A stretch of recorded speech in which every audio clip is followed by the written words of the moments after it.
አላልኩት። እሱን ታዩ። ከዚህ ቤት ለቶማስ ማንም ምንም ሊለው አይችልም። አፍጥኛ አንቺ የማትረቢ ምን አባሽ ነው ያልሽው? እውነት እትዬ እኔ ምንም አላልኩትም። እውነት አባሽ ይጥፋ። ዛሬ እውነቱን ሳትናገሪ ከዚህ ክፍል በሰላም አልወጣም። ምንድን ነው ያልሽው? እውነቱን ተናገሪ። እውነት እትዬ እኔ ምንም አላልኩትም።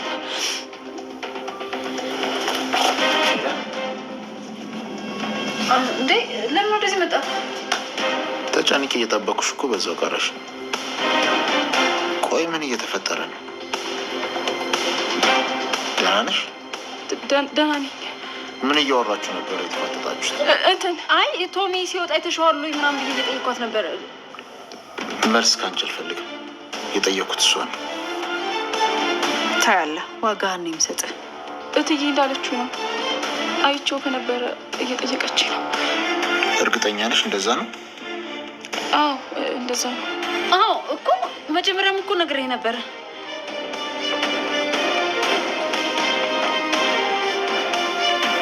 ለስራ ባልደረቦቹ ደውዬ እኔ ስልክ ተገኘ የተባለበት ቦታ ሄዳለሁ። እሺ ጥሩ።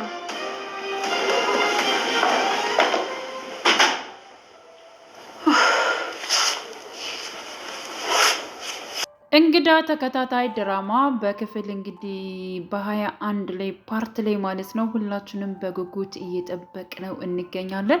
በአሁኑ ፓርት ላይ እጅግ በጣም ነው የዘገዩት አረጎች። ለምንድን ነው የቆያችሁት ማለት ነው? የአረጎች ዘሮች ናቸው እንግዲህ ያው እንግዳ ማለት ነው። እና በተደጋጋሚ እንግዲህ ላይቭ ላይ ሲገቡ ተናግረዋል። የተሰራ ቪዲዮ ወይንም ደግሞ ስለሌለን ነው ሰርተን ስንጨርስ በተከታታይ እናቀርብላቸዋለን። እስካሁን ግን ስለዘገይን በጣም ይቅርታ ብለዋል። በተደጋጋሚ ላይቭ ላይ ማለት ነው። እንግዲህ ያው ሌሎቻችሁም ተመልካቾች አሁን እየረሳናቸው ነው። ስለዚህ ተልተሉ መንጣት አለባቸው። ለምንድን ነው እንደዚህ በጣም የዘገዩት እያለ ከኔም ጨምሮ ስለነበረ እንግዲህ ችግራቸውን ደግሞ ደጋግመው እየተናገሩ ይገኛሉ ማለት ነው። እንግዲህ ቀጣይ ፓርት ሆነን ለመናገር እጅግ በጣም አጓጊ ፓርት ነው። ምክንያቱም ቶም ራሱን ስቶ ወድቋል። እንዲሁም ደግሞ ናሆም ወደ እሱ ለመሄድ በጣም ወስኗል ማለት ነው። ሲቀጥል ደግሞ ቴዲ መሲን የሚያገኝበት ፓርት ነው ማለት ነው። መሲና ቴዲ ለመጀመሪያ ጊዜ በአካል የሚገናኙበት እንዲሁም ከዚህ በፊት ግን ቴዲ በጣም እሷን በደንብ አድርጎ ያውቃታል ማለት ነው። ስለዚህ አሁን ላይ እንግዲህ ያው ቴዲ መሲን ማለት ጊዜ ሰተሽኝ ቁጭ ብለሽ የምታወሪኝ ከሆነ ነው የምንገናኝ ግን ደግሞ ጊዜ ካልሰጠሽኝና እንደዚሁ አይተሽኝ ቸኩለሽ የምትሄጂ ከሆነ ባንገናኝ ራሱ ይሻላል ብሏት ነበር። ምክንያቱም በቃ ካልተገናኘን በአካል ካልተያየን ይህን ያክል ነገር አንተ ስለኔ ሁሉን ነገር ታውቃለህ፣ እኔ ስለአንተ ደግሞ ምንም የማውቀው ጉዳይ የለም። ስለዚህ ከዚህ በኋላ በስልክ ይህን ያክል ጊዜ ሳላቅ ማውራቱ እኔ አልፈልግም። የምትወደኝ ከሆነ ደግሞ በአካል መገናኘት ግድ ነው በማለት አስጠንቅቀው ነበረ። በአካል እንገናኝና እንተዋወቅ የምትለው ነገር ከሆነ መልሰ ደውልልኝ ብለው ነበር ማለት ነው። ስለዚህ እሷም እጅግ በጣም ማለት ለረዥም ጊዜ ስታወራው ስለነበር ለምንድን ነው እንደዚህ ያልኩት ባይደውልስ እሱን አላገኘውም ማለት ነው፣ ከእሱ ጋር አልቀጥልም ማለት ነው ብላ እጅግ በጣም ስትጨነቅ ነበር። መሲ ግን ደግሞ በመጨረሻ ፓርት ላይ ማለት ነው ደውሎላት ነበር። ደውሎ ያው በቃ እንገናኝ ብሏታል። ግን በጣም ጊዜ እንድሰጭኝ እፈልጋለሁ፣ እንደምታረጊው ስለማቅ ነው፣ እንደምትሮጪ ስታይኝ ትተሽኝ እንደምትሄጂ ስለማቅ ነው። ስለዚህ ቃል ግቢልኝ ብሎ አስቀድሞ ነው እንግዲህ ቃል ያስገባት ማለት ነው። ስለዚህ ቴዲ በተደጋጋሚ ከወይዘሮ ሄለን ጋር ማለት ነው ይታይ ስለነበር ምክንያቱም እንዴት ሊሆን ይችላል ብላ መሲ ትተው እንደምትሄድ ስላወቀ ነው ማለት ነው። ከዚህ በፊት እንግዲህ ለወይዘሮ ሄለን ቴዲ አስጠንቅቆ ነግሯታል። ከሌላ ሰው ጋር ብታይኝ አንቺ ሌላ ስሜት እንዳይሰማሽ እፈልጋለሁኝ፣ ግን ደግሞ የድሮ ፍቅራችን ብናድሰውና አብረን ብንኖር ደስ ይለናል። ግን አንቺ አልፈልግም ብለሻል። ምክንያቱም በቃ ሁልጊዜ የብር ሰው ነሽ ብሏል። ያለው ነገር ይበቃናል፣ ባለን ነገር አብረን እንኖር ብሏት ነበረ። እንግዲህ የልጅነት ጓደኛው ወይንም ደግሞ የድሮ ሚስቱ ነበረች ሄለን ማለት ነው። እና እኔ የድሮ ህይወቴን በፍጹም አልፈልግም፣ ልጅም ያንን ህይወት እንድትኖር አልፈልግም። ስለዚህ እንደፈለግ የራስን ህይወት መጀመር ትችላለህ፣ እኔ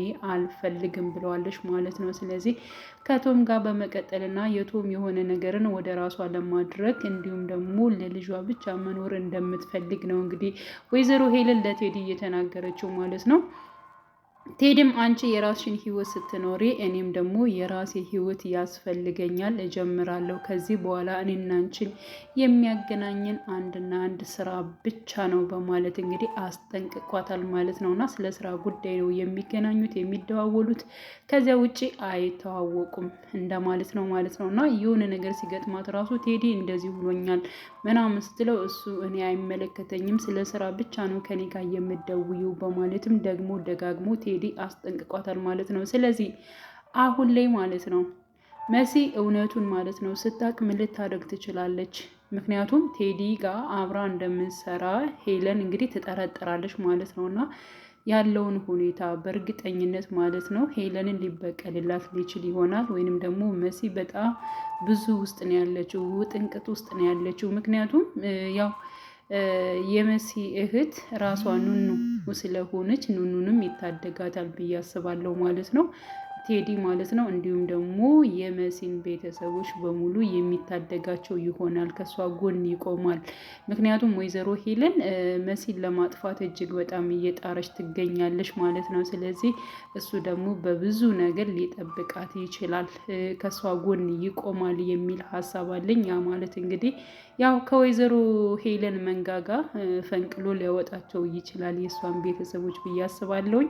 እንግዲህ ናሆምም ስለመጣ አሁን እጅግ በጣም እንግዲህ ስለ ሄለን ጉዳይ የሚከታተልና ምን እንደምታደርግና በጣም ስለ ክፋቷና ስለ መጥፎነቷ በደንብ ጠንቅቆ ናሆም ያውቃል። ግን ደግሞ ቶም እጅግ በጣም መልካም ሴትና በጣም ትሁት ሴት ሁና ነው ለቶም የምትታየው ማለት ነው። ይህ ጭካኔነትሽን እኮ አያቅም ቶም፣ ቢያቅ እኮ እንደው ደቂቃም ከአንቺ ጋር አይቀመጥም ነበር እያለ እንግዲህ ናሆም ሲናገር ነበረ ማለት ነው። የቶም ልጅ እንግዲህ የመጣው ማለት ነው ኑኑን ያገባታል ብሎ ያሰበው ቶም የድሮ የሚስቱ ልጅ እንደሆነ እንዲሁም ደግሞ ወይዘሮ ሄለን እንዳልወለደችው ነው እንግዲህ እያየ ነው ማለት ነው። ስለዚህ ወይዘሮ ሄለን ምንም አትፈልግም። ምክንያቱም ያን ገንዘብ ወይንም ደግሞ ያሉበትን ቤት ልጁ አግብቶ እንዳይወርሰው በጣም እጥረት እያደረገች እንዲሁም ደግሞ አሁን ኑኑን በሽተኛ ነሽ በማለት እንግዲህ የሌለባትን ነገር አለብሽ በማለት እጅግ በጣም እያሰቃየቻት ትገኛለች ማለት ነው። ግን ደግሞ የራሷ ልጅ መሆኗን አላወቀችም እና ቴዲ በብዙ ነገሮች በነገራችን ላይ ወይዘሮ ሄለንን በጣም ነው የሚጥላት፣ በብዙ ነገሮች ይጥሏታል ማለት ነው። ምክንያቱም የእሷ ልጅ ያው ኑኑ እንዳልደለች እንግዲህ እሱ ብቻ ነው አንድና አንድ የሚያውቀው። ያ ማለት አይንዬንና እንዲሁም ደግሞ የወይዘሮ ሄለንን ልጅ ያቀያየረው ራሱ ቴዲ ስለሆነ ማለት ነው። እና ከቴዲ ጋር ባለመስማማቷና ባለመሆኗ እጅግ በጣም ብዙ ነገሮችን ነው ወይዘሮ ሄለን የምትከስረው ማለት ነው። እና አሁን ላይ በእርግጠኝነት ቶም ራሱ መሲ በነገረችው መሰረት ማለት ነው በጣም ብዙ ነገሮችን ይጠረጥራል። የወንድሙም ገዳይ ያ ማለት የአዶናይም አባት ገዳይ ራሷ ወይዘሮ ሄለን እንደሆነች በእርግጠኝነት እንግዲህ ነግረው ይሆናል ማለት ነው። ይህን ነገር ሲያይ እንዴት እስካሁን ምንም ነገር አልነቃውም፣ እንዴት አልተረዳውም ብሎ እጅግ በጣም ማለት ነው ወደ ራሱ የሚመጣበት መለስ የሚልበት አጋጣሚ ይፈጠራል ማለት ነው። ብቻ የወይዘሮ ሄለን ነገሮች አብዛኛውን እየታወቁ ግልጥ እያደረጉ ይመጣሉ ማለት ነው። አዶናይም እጅግ በጣም ብዙ ነገሮችን ጠርጥሯል ስለ ወይዘሮ ሄለን። አንቺ ማነሽ በማለት መኩ ከነገረው አንጻር ስለ ህፃናትና እንዲሁም እሷ ምንድን ነው የምትሰራው ምንድን ነው የምታደርገው እያለ እንዲሁም ደግሞ ኑኑን ራሱ ማለት ነው አንዳንድ ሰዎች ከቦታቸው ሲገኙ እንደዚህ መሆን አለባቸው እያለ ስለ ኑኑም ስትናገራት ነበር። ኑኑ እንደዚያ ስቅስቅ ብላ አልቅሳ ተኝታ ስታያት ደስተኛ እንደሆነች እና እሷም እንደዚህ መሆን ግዴታ አለብሽ ብላ ስትናገር ያው አዶኒ ሰምቷል ማለት ነው። እና ከሰማው ካየው ነገር ኑኑ ወደ ሱቅ ስትላክ እሷ ስትጻጻፍ ብቻ በጣም ብዙ ነገሮች እንዲሁም ደግሞ ኑኑ የታፈነችበት መኪናና እንዲሁም ደግሞ የአዶናይ አባት ከስራ የሚመለስበት መኪና ተመሳሳይ መሆኑ በጣም ብዙ ነገሮችን እሱም መረጃ እየያዘ ይገኛል ማለት ነው። እና ላጎቱ ለናሁም ሁሉን ነገር የሚያሳውቀውና እንዲሁም ደግሞ ስለ ወይዘሮ ሄለን አብረው የሚያጣሩና የሚደርሱበት ይሆናል ማለት ነው። እንግዲህ ሁላችንም በጉጉት እንጠብቃለን። ውድ የቻናሌ ተከታታዮች ቤተሰቦች በያላችሁበት ሰላማችሁ ይብዛልኝ። ለቤቴ አዲስ የሆናችሁ ሄደውን ምልክቱን በመጫን ቤተሰብ የሆኑ ነባር ቤተሰቦችም ስለምታበረታቱኝ እጅግ በጣም አመሰግናለሁ። መልካም ጊዜ ተመኘውላችሁ። እንግዲህ ቀጣይ ፓርት በዛሬው ዕለት እንግዲህ ይለቀቃል ብለን ተስፋ እናደርጋለን። መልካም ጊዜ ተመኘውላችሁ።